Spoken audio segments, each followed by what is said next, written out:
was assigned to the Supreme Headquarters Allied Powers in Europe. I arrived in the summer of '63, and I was assigned to the Operations Division. I was further assigned to what we call SHOC, the War Room, the Supreme Headquarters Operations Center. And at that time, I was given a cosmic top-secret clearance, which was and still is the highest level of security access that NATO has. When I was assigned to the War Room, I learned that a study had been initiated in 1961, and everybody was talking about it. They were gossiping about it. And the subject was UFOs, and that intrigued me a bit.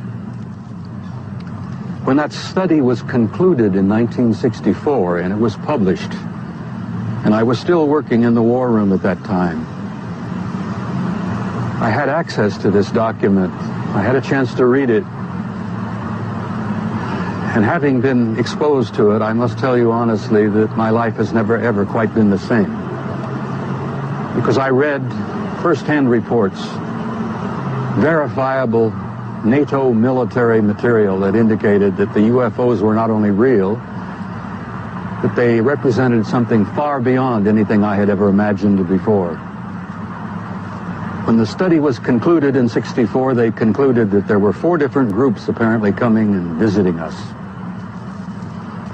Out of those 4 different groups, one group looked exactly like we do, so much so that they could sit beside you in a restaurant or in an airplane or in a theater, and you'd never know. And that particular point bothered the military guys a lot. The point being that some of these people from somewhere could be walking up and down the corridors of SHAPE headquarters, or they could be walking up and down the corridors of the Pentagon.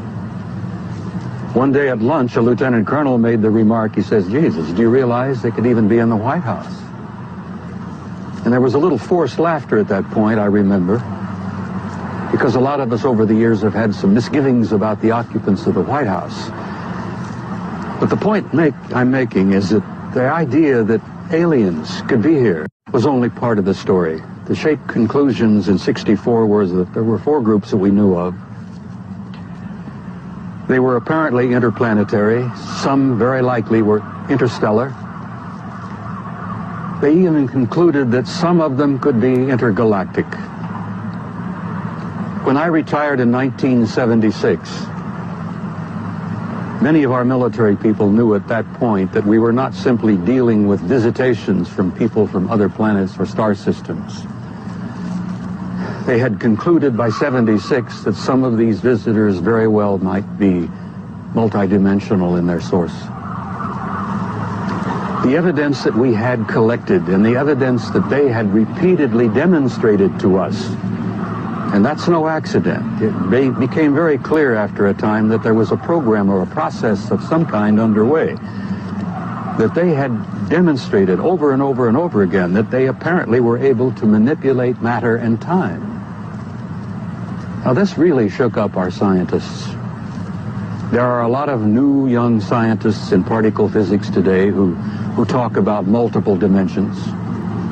There's a brilliant young professor in New York by the name of Michio Kaku, who has written a brilliant book called Hyperspace, where they talk about 10 separate dimensions.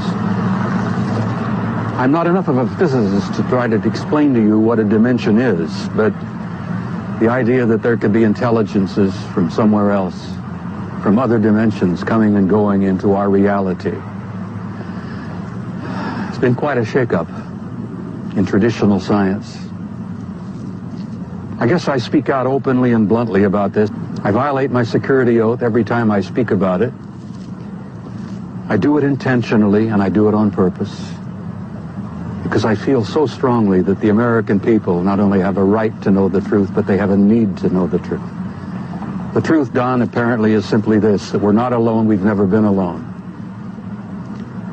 We are apparently part of an infinite universe filled with intelligent life. I find that exciting. It doesn't frighten me. The SHAPE study concluded in '64 that if they, whoever they were malevolent or hostile,